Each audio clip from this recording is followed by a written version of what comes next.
Hello and welcome to the Inevitable You podcast. This is your host, Brian Hemmer, and I'm back with Walter Goodwin for the fourth part of our series with him on energy management and how do we gain and lose it and how do we manage it more effectively. And in the last episode, we talked specifically around mindfulness and how do we do this practice within our daily life and why this is so crucial for getting awareness, gaining consciousness around our energy management, and how this ultimately improves our overall peace, happiness, joy, calm, and fulfillment. And so, in this episode, I wanted to go deeper into meditation specifically as a practice for energy management and what's the purpose and value behind it. How do we do it? What should we be focused on? What's the intended outcome of it? And where do you even start if you've never tried or done meditation before? So, hope you get a lot of value out of this conversation. If you like what you hear, please give our episode a like or a thumbs up, subscribe to our channel, and if you have any comments or questions that you'd love to ask Walter, please direct them our way through our social media channels, or if you're listening on Spotify, you can type them into the Q&A box on this episode. And hope you really enjoy this and look forward to more conversations with Walter to come. Yeah, I'll start off with a quick recap of kind of what we've covered in the first few episodes. Really talking about starting with perceiving reality differently, perceiving it as energy, frequency, and vibration. Spent quite a bit of time talking about energy management and what does that mean? How do we gain and lose energy? Last time we kind of dove into mindfulness and what does that mean within this context of managing your energy more efficiently. And really what does it mean to evolve and upgrade your own consciousness, and ultimately how all of these things really improve and enhances one's life. So quite a bit big topics, but pretty big, pretty broad. Within this context of energy management, I did have a follow-up question on one of the things we had talked about previously. And it was around the metaphor of the radio and the receiver, right? That there's consciousness, quote unquote, outside of us, and there's these bands or channels that we can tune into, these frequencies that we can tune into. And my question is, does that imply that there's, again, consciousness, quote unquote, outside of us going on that we are tapping into, that like one channel maybe is a better, show or a better experience of life versus another channel? Or is it all happening internally? Because there's the practical, how do we gain and lose energy, that it makes a lot of sense, right? Like, where are we expending? Where do we gain? I think that's easy to comprehend, but this more kind of esoterical or mystical concept of tapping into or turning into certain realities. And maybe this is a good segue into what I wanted to focus on for today, which is meditation and using that as a practice of energy management. But if we could clarify or expand on that a little bit more, what does that really mean to like tune into frequencies and different channels?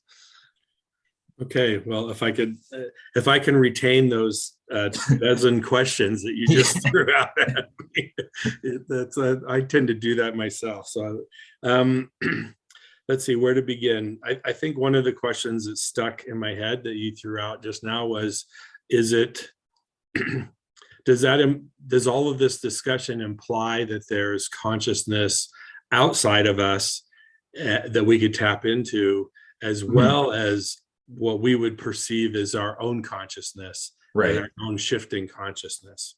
And I would say, very astute question, and yes, that there is that implication. And in fact, I think bleeding edge quantum physicists wrestle with that, and other scientific domains and dimensions wrestle with that too. I Mhm. think some people talk about something that it might be called panpsychism. Does everything have consciousness? Right. I mean, I guess we would say, we know our pets have consciousness. We think they do to some degree, maybe not like ours, Right. but There's kind of two opposite ends of the spectrum where panpsychism says everything originates from consciousness versus maybe the more materialistic point of view is the brain, its material parts, its organic parts is what's generating consciousness. right. Well, and if I had to pick between those two, I would lean towards panpsychism, Mhm. and I think that physicists are, well, the bleeding edge ones, and maybe not necessarily just in the current time, but I'm trying to think of. I think Schrodinger made comments along those lines too. Something, I forget his exact quote, but the more you delve into it, he basically, I think his statement was something like, "There can only be one mind in the cosmos," Mhm. and so so he calls it one mind, and somebody else might call it God or Uh-huh. something like that. So I would say, from my perspective and from my limited experience, I would say yes, there is consciousness outside of us, Mhm. and we are a reflection of that consciousness, or we reflect um, a certain wavelength or component of that larger consciousness. Right. And so our experience is a fraction of that consciousness. And so we're attempting in our practices um, to broaden that fraction into a broader spectrum, and also in that process uplift that perception, if you will, Yeah. into, I mean, all these terms kind of fall short, and people already have their connotations for them. Like, to say higher vibration means something different maybe to everybody, and everybody's already got their biases about what those kind of things mean. But back to your question, I think I would say what we're what we're attempting to do is to expand and lift our consciousness into a perception which embodies more and more of this inherent cosmic consciousness Uh-huh. that's there. So I think, picking the physicists that would maybe agree that there is a singularity of cosmic consciousness, we're trying to connect to that in our practices, and we're trying to kind of grow and map our own individual consciousness to that, and then relating that to, as as you've said to your audience already, I have a background in, to some degree, in Tibetan Buddhist studies. And so I think what the Buddha might say about this is, we all have Buddha nature. Mhm. And so then you try and figure out, well, what does that mean?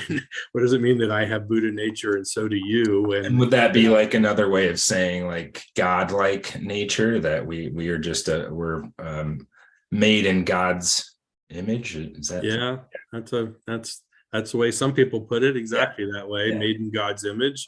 And I think it is like that. And I think it's also, back to your question, does that mean that we inherently possess this larger consciousness, which you started off by asking, is it outside of us? Yeah. Is there this consciousness outside of us that's different than the consciousness that we experience in our brain?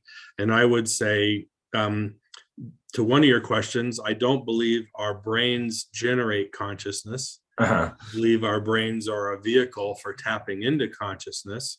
So we experience it subjectively and personally, but there is this broader universal consciousness, call it God, or call it our divine nature, or call it cosmic consciousness, or Mhm. call it Buddha nature. Yeah. I think those are all synonyms, Yeah. and that there is a there is something inherently out there, which ironically is inherently the deepest part of in here, Yeah. Right. Right. which is the same thing. You Yeah. know, what do they say? Somebody or other says, "As above, so below." Yeah. It's all kind of the same, yeah, Yeah. or exactly the same. I won't even say kinda. And so our the way I feel about it, I perceive our effort to be one of more cleanly and clearly connecting with that broader, higher, deeper consciousness. And the reason that we know we can, and that we can have confidence that that's possible, is because regardless of um, religious persuasion or history or scientific discoveries, everyone seems to agree that we have that within us and we have that potential. And Yeah. so it we may not be experiencing that potential, and I would argue basically none of us are, unless you become a like a Buddha or have Christ consciousness or something like that. But that's where what I think ties all those mystics together. They have experienced the fullness of their capabilities, Right. which they all have said to us, it's inherently within you too. Mhm. They're like, they've basically all said, there's nothing special about me. You can do this too. And the reason is because it's inherently buried deeply there within your private subjective consciousness. But the more work you do towards pulling stuff out of the way and digging down and going into it, the more you find that, they say in Sanskrit, tattvam asi, thou art that. Uh-huh. You are that consciousness. You Yeah. just currently think, and I currently think that I'm not.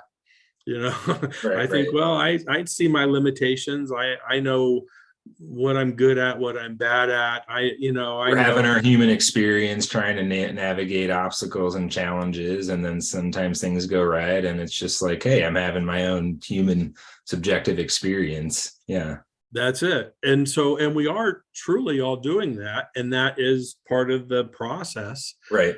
to have those experiences and to wrestle with our own minds and our own, desires and fears are big for the Buddhists. Like you're pulled towards things, you're pushed away from. We want to push other things away, and all of that's a function of your human experience. But if you could kind of get past the pulls and pushes and the fears and the Mhm. deep desires, and kind of just claw your way deeper and deeper, you would find that you're very whole. You're Yeah. very complete, and that you are deeply connected with this consciousness, which is whole, which is in fact the whole, which Yeah. is unity or something, and that is inherently there within you. And in my experience, all the mystics are all saying the same thing. This is who you are. This is the deepest parts of you. We're all the same at our Mhm. deepest levels. And now the physicists who have to prove everything and do it all with mathematics and telescopes and microscopes and whatever they do, Right. they eventually kind of slowly are kind of going, well, we think we've proven this mathematically. Right. So Right. now we can believe the guy that said it 2,000 years ago. and Right. and maybe, and I do think that the physicists are drawn towards, at the bleeding edges of what they've proven with science. They're drawn towards this convergence of their current messaging with ancient mystical Yeah. wisdom, which was just kind of accepted. Yeah. So Well, what's coming to mind for me is that, like, I know currently in philosophy and psychology, there's the hard problem of consciousness, as they call it, that to our earlier point, like we don't know if the brain is creating consciousness, or if it's, in another term that they're using now, the filter, right? The filter theory. It's this filter for this broader consciousness coming in. And as we talked, I think a couple times ago, it's makes sense when you think we're perceiving all this information in our field, which is very limited, but it's evolved that way so that we can effectively move around in our environment and we can, survive essentially, versus if we had all this stuff coming in and it was like, we wouldn't be able to really operate.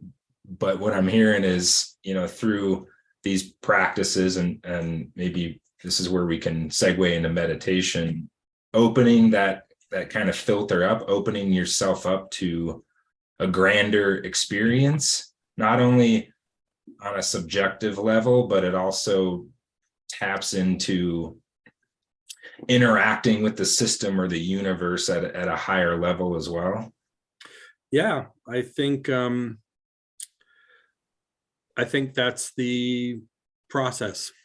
And I mean, I maybe I'm biased, or my experience leads me to believe that the brain is more of a filter than the generator. And maybe science will somehow prove or disprove that or something at some point, but I also, I guess, some people would argue, well, but when your brain flatlines, you don't appear to have much consciousness left. So so maybe it does generate it. And well, that's where interesting research and science is coming out around near-death experiences, or like one of Bill's favorite books, Proof of Heaven. A neuroscientist that was in a coma for 7 days, should have been dead, came back with a more profound conscious experience than he had in normal waking consciousness. I'm a firm believer in all that stuff being real. And I think for me, the explanation, not to oversimplify, but I do make a distinction between us as incarnate beings and our souls, which are, I do believe in souls, and I do believe that is closer to our essence, or a more subtle representation of our essence than this hard material physical essence that we incarnate into. So in my belief system and experience, if your soul leaves your body, you're what do they say, I'm a spiritual being having a physical experience, versus the other way around. So I think we're all souls taking on different physical manifestations and experiences, and then when we drop our bodies to move on to new experiences, we still exist to some degree, and in a more subtle way. And I think that all those near-death experiences talk to that. I think there's a lot been written, spiritual mediums, the good ones that really know what they're doing, interact with those kind of people and experiences. And, and largely, I think there's mounting, it's hard to say evidence because that requires kind of physical proof, but there's mounting something. there's mounting stories and that people have very tangible, profound experiences. So I would say, back to, does the brain generate it or not? I tend to think the brain is more of a filter, and it facilitates our focusing and experiencing this physical world, which we've either chosen to incarnate into, or our karmas, which is kind of our state of awareness, which goes back to energy and consciousness. Our karmas lead us to being in this world, having these physical experiences in these bodies. I see it very much like there's the second iteration of the Avatar movie coming out. I see it very similarly, that we inhabit our avatars. We choose our avatars and we inhabit them, but there are certain restrictions that are imposed on which particular avatars you inhabit. So I think that's a pretty brilliant framing for kind of what's really going on. If you look, I haven't seen the newest Avatar movie, but in the first one, you've got a guy who's a human, but then his consciousness or his thought stream or whatever ends up in this other being. So that implies that he wasn't necessarily human to begin with. He was, right. he was what was contained within that human. And what was contained in that human, that conscious perception, ended up moving into this new avatar where he had different perceptions and a different kind of broader spectrum of experience. So I look at consciousness looping back around kind of that way, that we're unbridled, unfettered consciousness, but we're kind of shoehorned into this human experience by karma, by choice. I don't think by accident or coincidence, but that's how we kind of end up here. So if I can call back to your questions about meditation. So if my silly premises are remotely true, that we are more than our bodies, and we are more even than our limited current subjective consciousness, which is largely informed by our brains and our senses. If we can just assume we're possibly more than that, and if we could take on faith maybe that, that Christ and Buddha and various others said, hey, time out, there's more to the picture. You don't have to be this limited. I'm not as limited as you are, and I went through a process to figure out how to be less limited, and that's available to you too, because Buddha would say you have Buddha nature. Christ would say the kingdom of God is within you. He didn't say it's over there. He said, it's within you. So they're all, to my mind, saying kind of the same thing. So the next kind of question, which is the question you're asking, like someone in the back row puts their hand up and says, well, okay, I'm just going to trust you for a moment and say maybe that's possible. I'm not sure it is. I'm not sure it's possible for me, but hey, it's weekend. I got a few hours. The playoff doesn't start until 6:15 p.m. Mountain Time or something. So what the hell? What should I do? And then, and depending on the topic du jour, they would offer different things. Christ would say things like, quit being so petty and go love each other. That's a good way to redefine yourself and to expand your boundaries. Love my neighbor.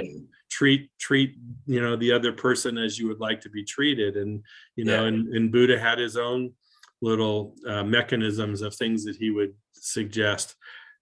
I think kind of holistically, it's a process towards greater awareness and consciousness, which I think I would argue would ostensibly make us happier.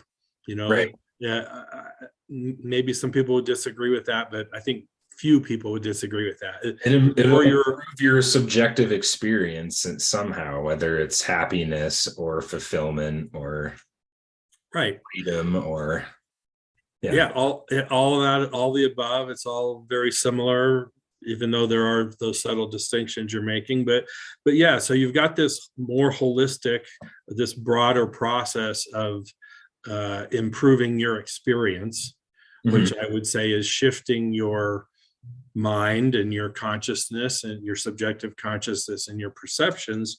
And so the whole, Buddhists might say, the whole path, the whole process is framing that and trying to see what are the different tools that are contained within that process, within that path, all of which are to serve you, all of which are to serve your, increased happiness and awareness and contentment and fulfillment and freedom and all that stuff. And so digging down into that, or looking at some of the specifics, I would say meditation and mindfulness, which I think are kind of a little bit two sides of the same coin, maybe, and we can dive into both of them.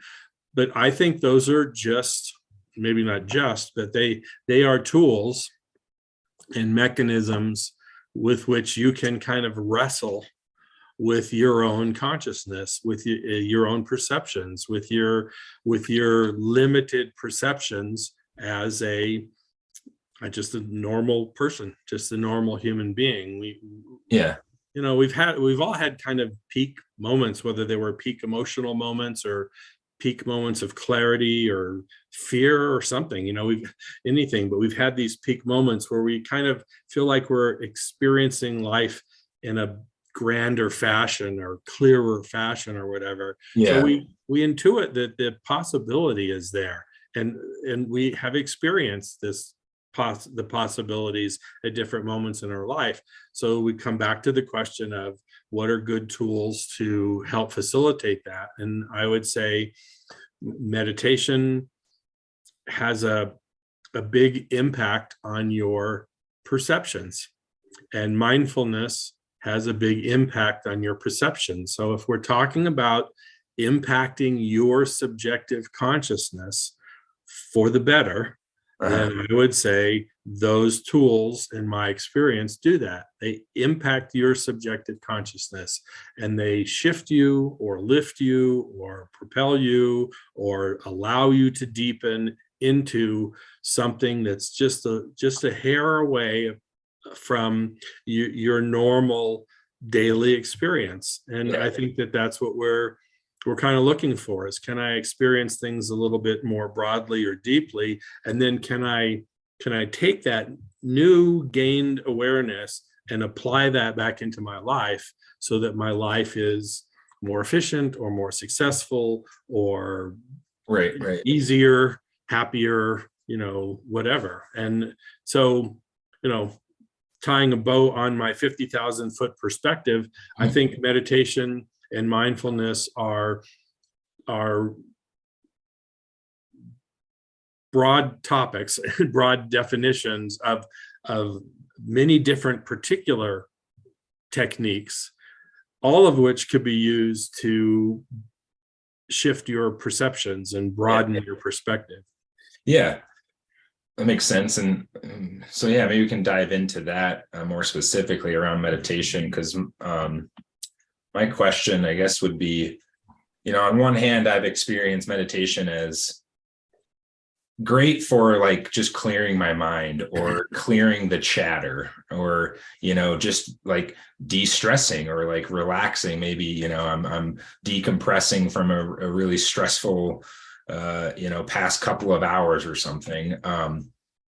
But are there more? I mean, I assume it's a multifaceted purpose, but is there, like, at least from the Tibetan Buddhist point of view, a very specific, goal or purpose of doing it that goes beyond just kind of, clearing the mind? Does that make sense?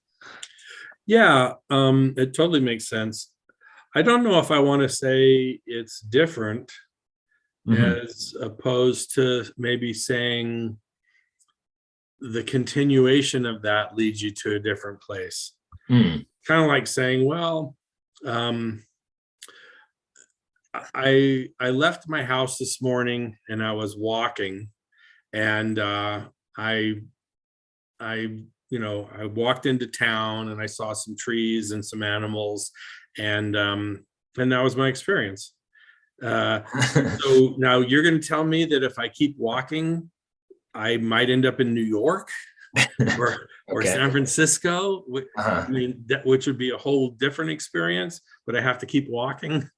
And I don't know if the Tibetan Buddhists would like my analogy or not, but it's mine, damn it. I'm sticking to it.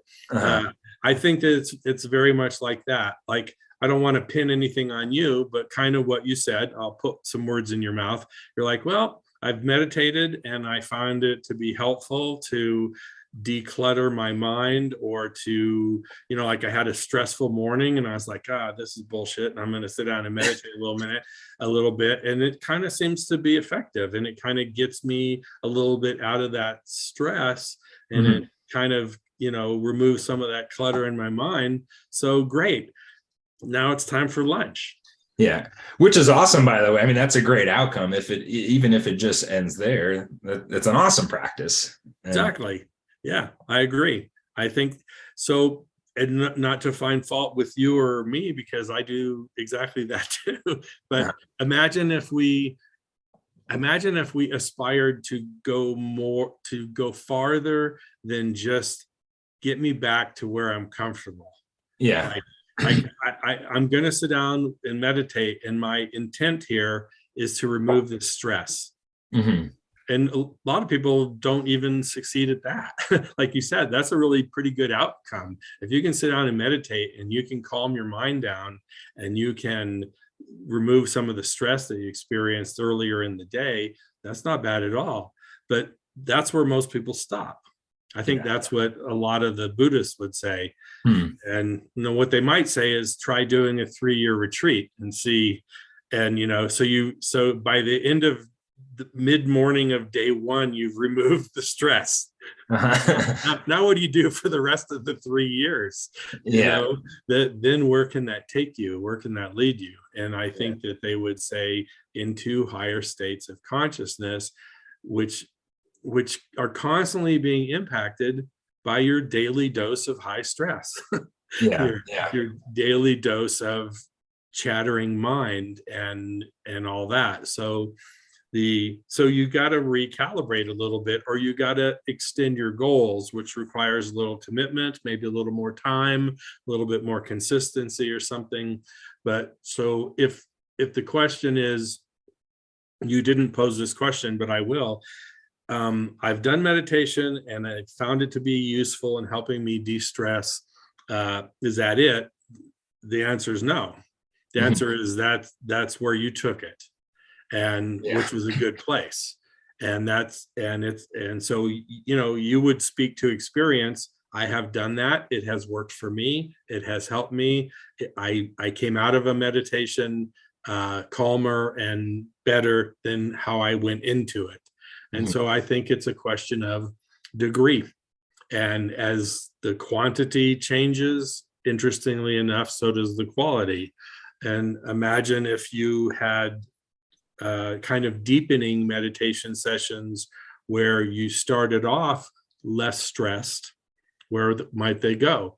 Or if your mind is Right. becoming more clear and less, I don't know, clouded, or what's the other word I was looking for? Like, what did you say? Like having choppy thoughts or Yeah, having all this stuff kind of going on in your mind, chatter. chatter. If you started off with a little bit less chatter every day, and you worked towards even improving that, where might you go if you could control that chatter? Yeah. And and in Well, terms, that fits into the kind of energy managing the energy loss bucket, right? Versus, I mean, which then leads to now I can retain but also gain. And is that kind of the forward or towards pattern thinking focus of meditation that you can get beyond just decluttering, de-stressing? Is how does this help me gain energy? correct. Yeah. Yeah, it's a tool to help you do that.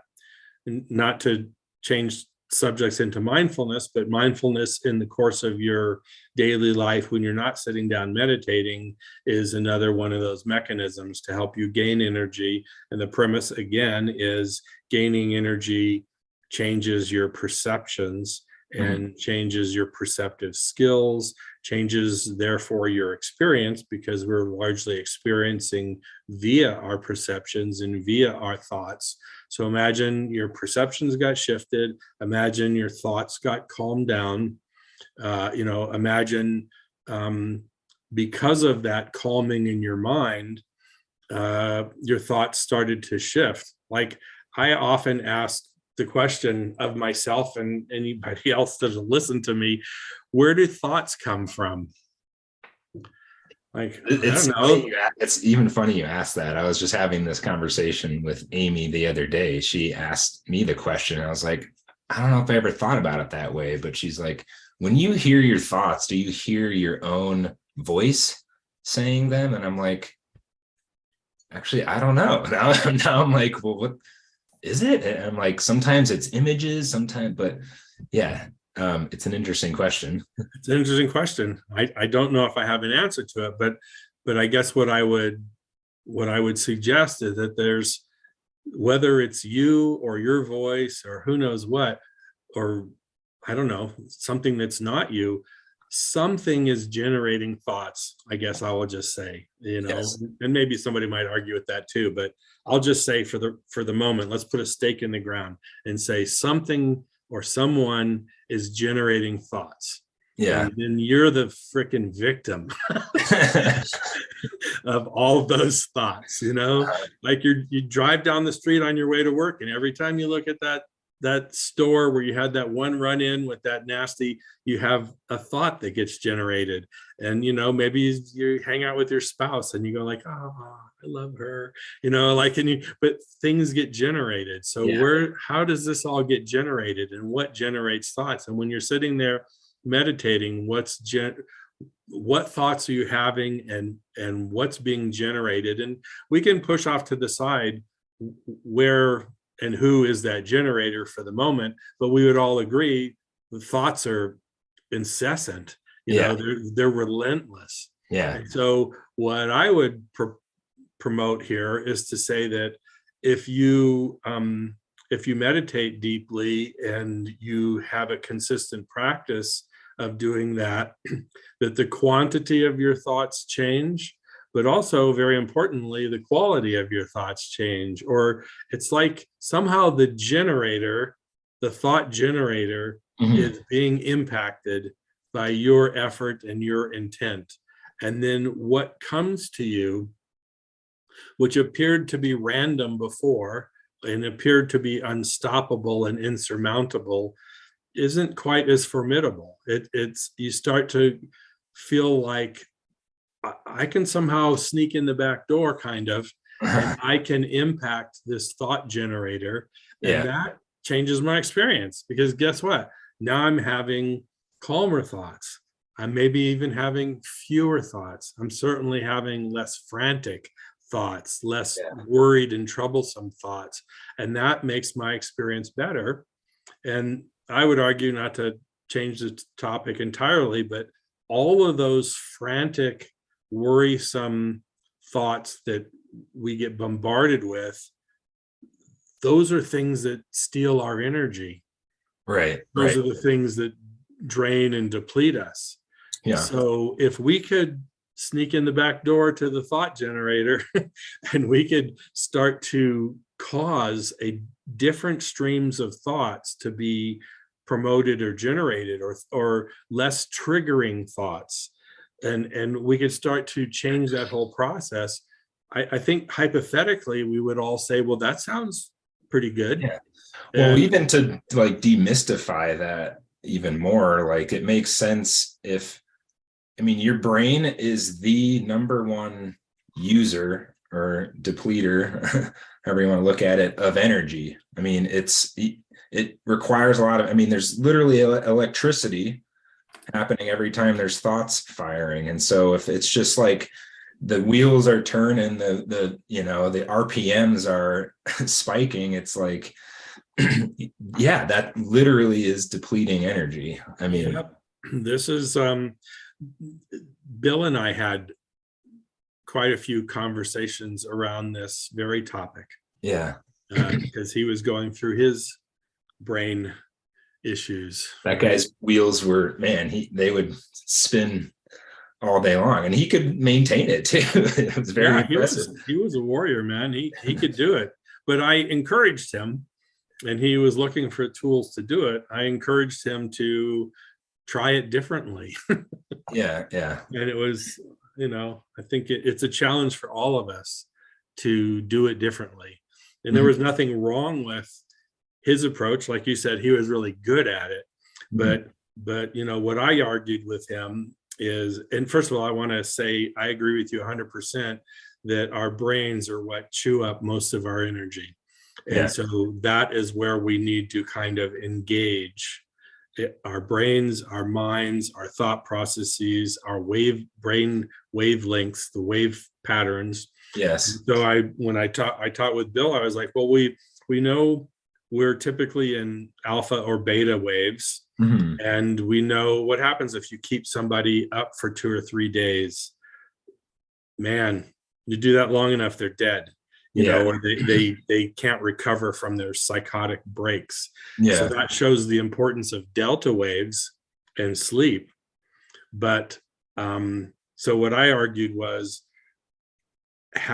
always being in beta waves, which is what uh, our current world and society. It's more task oriented, right? At action, it's we've got to do point A to point B, get problem solving mode. Problem solving, which is very important Yeah. and very handy. But I don't know, I would argue that the world is very different today than it was 100, 200, 300, 400 years ago. And as a consequence of the world being very different and task oriented and technological and whatever, the amount of time we spend in beta waves is skewed. Yeah. And we get exhausted from that. And then we just pass out into delta waves. And we wake up the next morning and we hope we have the strength after a couple of cups of coffee to dive back into abusive beta wave lifestyles. Yeah. And so what I would argue is there needs to be this third approach, which is consciously carving out some time for yourself to be in neither beta, task oriented, focused, really, critical thinking, Yeah. nor in delta, dead, and just begging the universe to heal you within 6 or 7 hours or whatever. And then you come out of it going, please God, I hope it worked. I hope it worked. And you go back and forth between pushing yourself all day, collapsing into delta waves at night, having coffee when you wake up, having wine before you go to sleep. I mean, you can see the patterns and the traps that we get in, all managing our energy. Yeah. All managing our consciousness and attention. So what I would argue, I mean, nobody argues that a little exercise is good for you these days. Right. So you do a little bit of exercise, it doesn't turn you into a world-class sprinter or the world's strongest man, but nobody would dispute that it makes a difference. So I would say the same thing that we'd apply to our bodies, like working out, lifting weights, going for a jog, taking a hike, fixing our cardiovascular. Same thing applies to our brains and our minds. We're forced to be very focused and very task oriented, which in moderation is a good thing. And we're forced to pass out and go to sleep. Humans have been doing that for hundreds of thousands or millions of years, however long you want to go back. But in the old days, they had a little bit more time for, daydreaming and chilling in the tree, maybe eating a banana. That's it. And I would say we've lost that component largely. Because it's been squeezed out by our all day long needs, which require focus and are task oriented, like you said, and then the fact that we have to pass out and go into delta waves. So I would argue, if you really want more balance in your life, just like you would try to eat a little healthier and just try to get a little more exercise, you gotta create a wedge in here where you say, I'm going to put my brain into more restful states, which are in and of themselves healing and in and of themselves inherently conducive to creativity, insight, energy, supplementation. And it's regenerative too, right? Exactly. Yeah. And so, like you just said, our brains are the biggest users or abusers of energy or whatever. Yeah. Then conversely, wouldn't it also be true that if we addressed that our brains could be the single point of focus for energy regeneration and healing and and creating opportunities for creativity and insight, and a wedge in our consciousness, which allows us to tap back down into that cosmic consciousness, which Christ and Buddha and everybody else that we think maybe got to the mountaintop and saw what they saw, they all say the same thing. It's in you. Yeah. None of them they weren't around. They were around 2,000 years ago. So they didn't have a lot of scientific, what does Monty Python say? We have a machine that goes bing. Right. They didn't have all the bing machines. So they just were like, bro, trust me. I just did a whole bunch of tricks with loaves and bread and fish and stuff, so, watch, I'm going to walk on the lake for a second. Will you trust me now? And so they did all these things to get people to believe them and trust them. And they all said, it's all in you. So I'm saying it's in your brain management. One way to put it, it's in your brain wave management. It's in meditation, which allows for you to manipulate your brain waves, which manipulate your energy resources, which allow you access into the deeper parts of yourself. Right. Well, that's a great metaphor too, even the walking on water. Like essentially what it's saying is it allows you to perform miracles in daily life, right? Now we could argue whether or not he actually walked on water, but like a miracle could be, I don't know, healing a really bad disease, right? A terminal illness, right? We all have those all day long. Yeah, who knows whether he walked on water or not? I suspect he probably could. That's my bias, but I think you're right. You hit the nail on the head. At any juncture, we can be healthier or less healthy. I think we would all agree with that, Let's see, I'm looking at an apple and a piece of apple pie. There's a choice. Personally, I'm going to go for the apple pie. but we have a choice. We have a choice in our health. Easy. There's countless forks in the road. We have a choice in the health of our consciousness and our energy retention as well. And I think it's all related. Meditation and mindfulness are great tools with which you affect your brain, with which, as you said, you affect your energy use. And and if you're not using as much, you're retaining more. And so then the only question is, can you actually get more? Can you generate almost a surplus, if you will? Because we're used to like depleting and then trying to crawl back up to normal. Crawl back up to normal. So the question is, can you go beyond normal? And I'm here to say, you can. Does it require work and effort and focus? It does, of course. But it requires that to play the piano well. It requires that to do anything we set out to accomplish in our lives.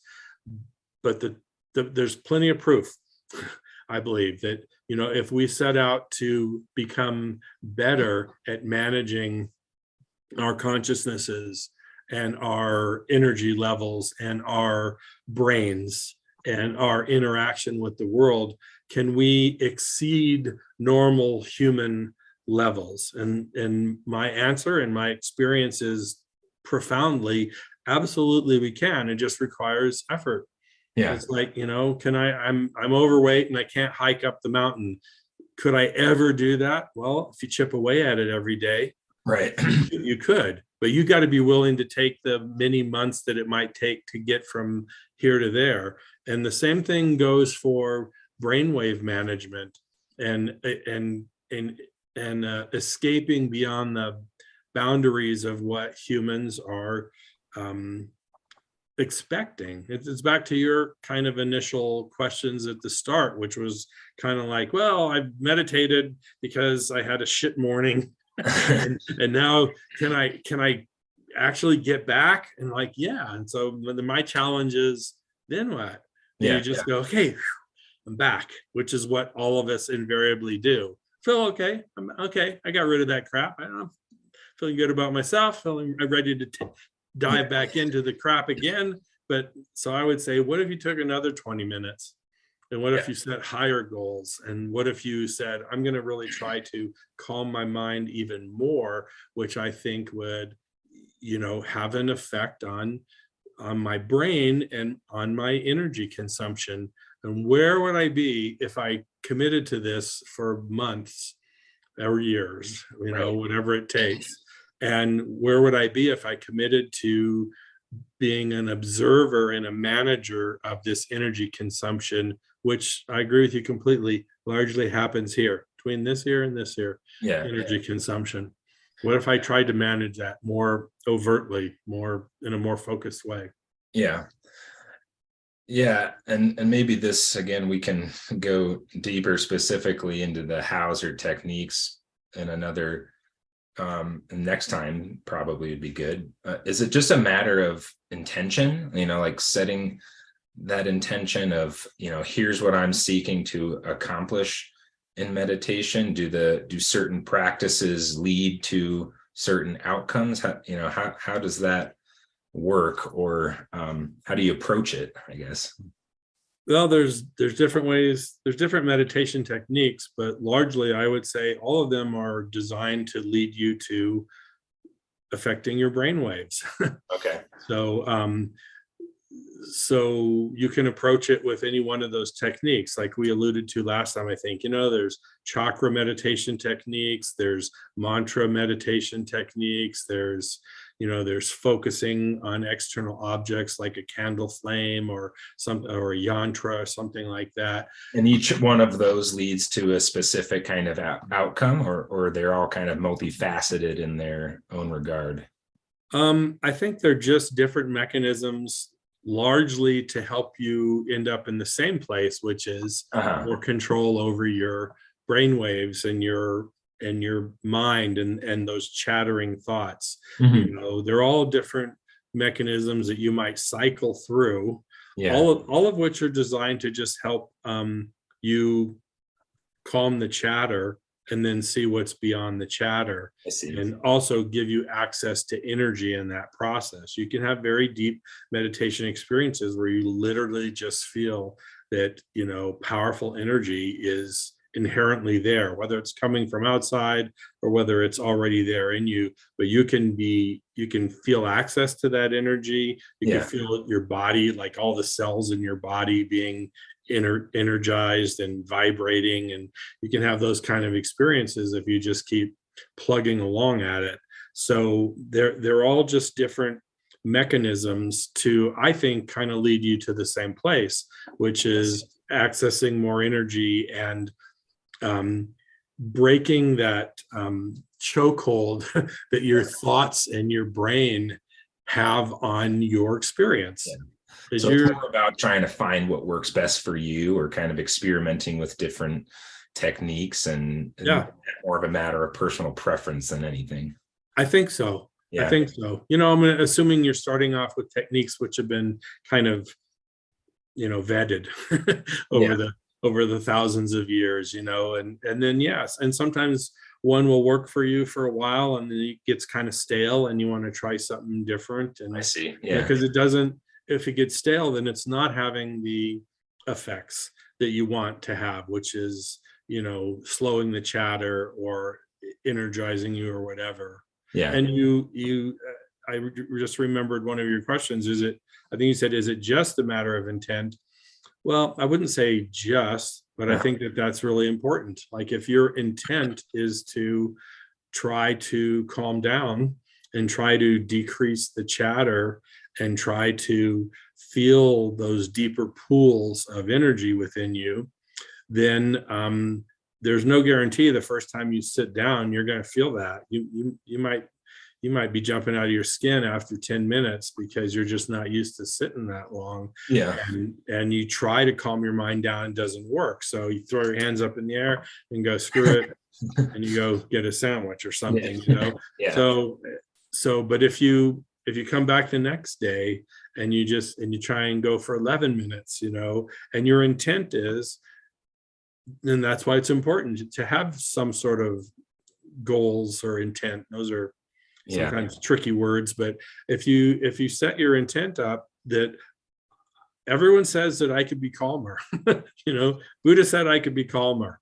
Then I'm gonna give it a shot, and I'm not gonna stop until I see some kind of shift. And if you just push through it, there are times for me too, and I've been meditating for a lot of years, but there are times where I sit down to meditate and it just isn't working.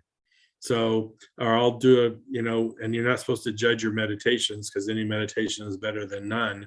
But every once in a while I'll sit down and I'll spend some time and I'll go, that was crap. And I just go, you know what? I'm gonna have a sip of coffee or tea or something. I'm gonna go stick my face out in the fresh air. I'm gonna take a little walk around for a little bit, and then I'm gonna pretend I didn't do that. Yeah. And I'm gonna go back with a little bit more zest and a little bit with that, reinstated intent. And my intent is like, I'm not going to just kind of, fall asleep and drool during this meditation. This time I'm going to get some energy moving, and I'll just say that one didn't happen. And, I'm going to pretend like I didn't meditate today, and I'm going to sit down and give it another shot. And sometimes what you have to do, and again, this is another conversation for another day too, but we're largely held down by our own human experience, which comes between the top and bottom of our typical bandwidth and spectrum. And we're largely impacted, as you said a couple sessions ago, we're all receivers and transmitters of wavelengths and energy. The planet's kind of a mess. I mean, it's polluted, it's out of balance, and it's largely overpopulated. It's hugely overpopulated. So we have to contend with, and we're living very stressful lives that make demands of us every Monday through Friday, and then on the weekends too, and in the evenings and whatever. And largely polarized on social media and other channels and news sources and whatnot. Absolutely. So we get imposed upon, energetically, as well as emotionally, psychically, whatever, politically, socially. We get imposed upon, and then it churns up all our emotions. And those guys on the other side of the aisle, idiots, and they don't really care, and we care, and they don't, So there's all that going on. And then just driving down the street, though, what people are less conscious of is we're just all impacting each other. And so we're all being impacted, if everybody's a radio receiver, I contend they're also a radio transmitter. They're pumping out their energy, and you're driving down the street, just blissfully cruising down the street, but you're bing bong bing bong bong, all this stuff's pinging off of you. And so that's my long way of saying we have that to contend with too. We have our emotions, we have our chatter thoughts, we have all these external influences. So sometimes, in my experience over the 40 plus years or whatever I've been meditating, sometimes it's just hard to cut through the crap. And so you have to have that intent, and you have to be willful, and you have to kind of be a warrior in your engaging with your own consciousness, because not to blame all those people or blame anything in particular, but if you're just getting crap thrown on you all the time, you got to do something to wash that away. That requires intent. You got to say to yourself, I'm going to just take a few minutes, or I'm going to take a half a day and lock the door, and put my phone on do not disturb, or whatever I'm going to do, because it's just gotten too bad. It's gotten too thick. It's like I need to not only turn the windshield wipers on, they're just smearing crap everywhere. I got to get out and I got to go to the gas station and get one of those little squeegees, and I got to do a number on this windshield, and that's going to take a little bit more time than me just going fert, fert, fert, fert, and I'm done. So that's the way I kind of look at it, is we have a lot of this stuff imposing on us and impinging on us. And so we have to take the time in our practices with the proper intent, with willfulness, with a commitment to try and push through with learning some new techniques and skills, with the goal of like, okay, I'm going to whatever degree I'm capable of, I'm going to push through to a new level, and Yeah. just be willful of that and recognize that it's hard. Yeah. It's hard given the world and the pressures and demands that we have on us Yeah. constantly. Sure. Constantly. I know I definitely experienced that, just trying to corral my own thoughts alone, let alone wipe the gunk off my windshield. Yeah, it's for sure challenging. And It's challenging. I definitely want to dive into that some more. And yeah, so I mean, I think that's good for today. We're about an hour. I know I personally have some questions around. I'd like to explore kind of like what goes on in the mind during the meditative process, and you know, how to cut through the noise or what to do with those thoughts. And maybe that's where some of these specific tools or techniques can come in, and we can give examples of how to best use them. So yeah, well, make notes. I'll try to do that too. We can pick up. I know we're meandering around these topics, but we'll get there.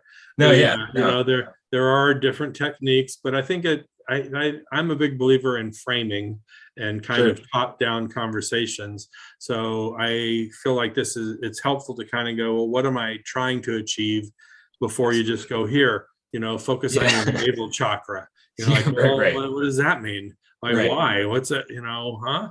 You know, and in fact, that's the classic joke. Like, you're just going to sit there and stare at your navel for the rest of your life. You know, it's like, oh no, there's something behind this, you know?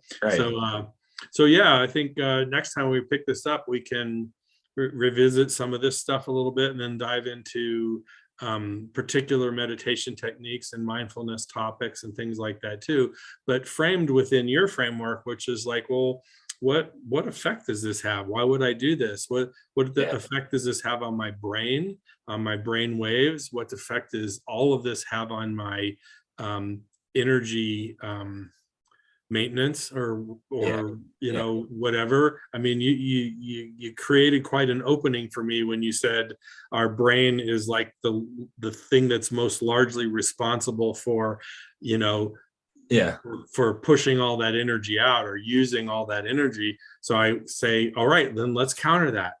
Let's use that very same mechanism, our brain, to pull more, to either retain more initially, waste less, but also to get access to it.